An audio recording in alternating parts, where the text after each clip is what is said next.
to talk about the quadratic residue diffuser, or the QRD for short.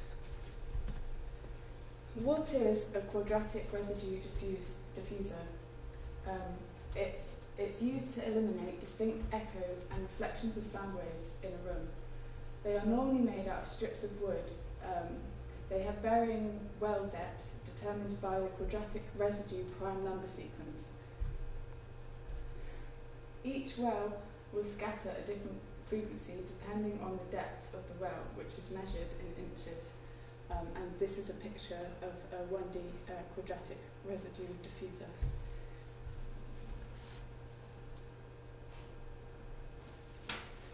They are most commonly used in studios, in both mixing rooms and recording rooms, and are also used in concert halls. Diffusers are used in conjunction with bass traps being for the really low frequencies. A diffuser should pick up where a bass trap leaves off. So if your bass trap is absorbing frequencies up to 250 Hertz, your diffuser should start diffusing frequencies starting from 250 Hertz and carrying on till the frequencies above 250. And this is a picture of a recording studio, and you can see the diffusers on the back wall, and it's good to have them maybe on the side walls as well, and on the ceiling even, just as much as possible to disperse the sound evenly.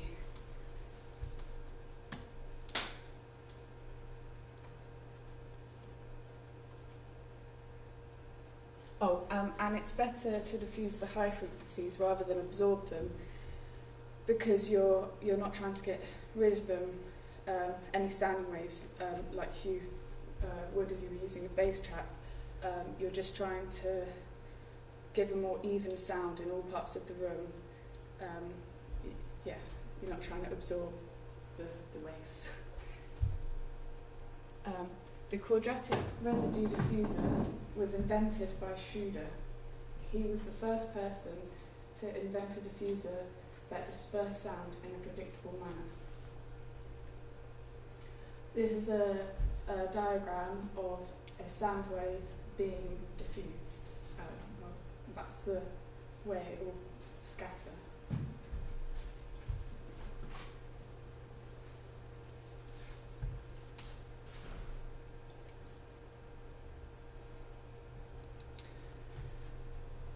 Dr. Manfred R. Schroeder, it's his full name, was born in Germany in 1926. He was the head of acoustics research at Bell Laboratories in Murray Hill, New Jersey. Schroeder's first public description of a QRD and the theory behind it was in 1979.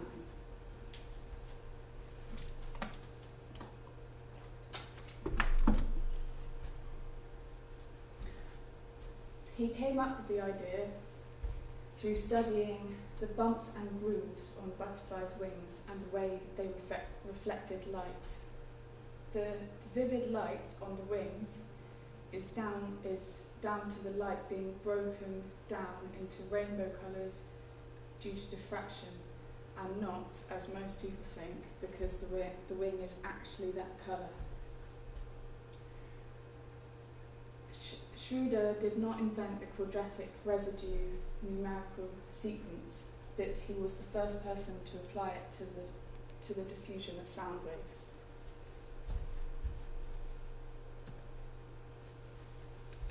So the quadratic residue prime number sequence relates to how deep each well will be in inches. These number sequences are worked out by using the equation n squared modulo p, or n squared mod p for short. N is an integer, which is a whole number between 0 and infinity, and p stands for the prime number. in your prime number sequence.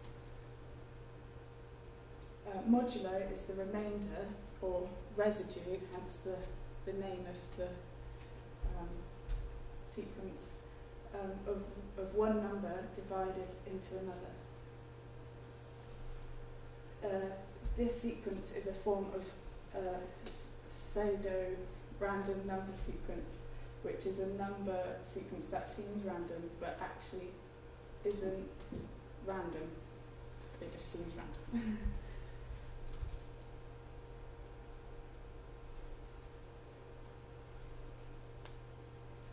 This is a chart of quadratic residue prime number sequences with the prime numbers from 5 to 29, but it does go further than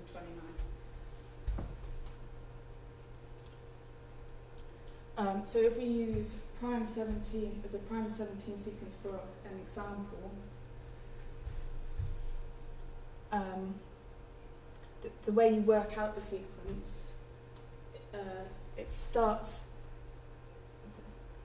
with 0, but if you look at our equation, n squared modulo p, and that relates to the n squared at the top there, and there's the p. So you take the numbers at the side and divide it into the numbers at the top. But 2 squared into is 4, and 4 cannot be divided by 17 without it being a fraction. So the remainder is 4. For example, if you had 4 apples to be divided between 17 people and the apples could not be sliced up, then no one would get any apples, and the remainder would be 4 apples.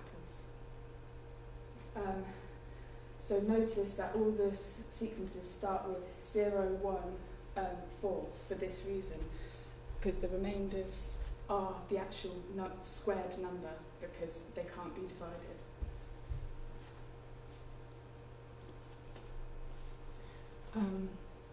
Once you reach a number that can be divided by the prime number, in the prime number, in prime 17 sequence, this would be 5 squared. You can use this calculation to work out the remainder. 5 squared equals 25. So 25 divided by 17 equals 1.470588235. And you need to put in all of the decimal places, or the number will be slightly different. So 25 divided by 17 equals 1.470588235. Then you minus the whole number, so minus 1, and you're left with the fraction. You then times the fraction by 17, which equals 8 in this case. This could also be worked out without a calculator by thinking of the apple example again. So 25 apples divided by between 17 people would leave you with 8 apples. But when the number gets really big, it is necessary to use the method above to make things a lot easier. For example, 15 squared equals 225. 225 divided by 17 equals 13.235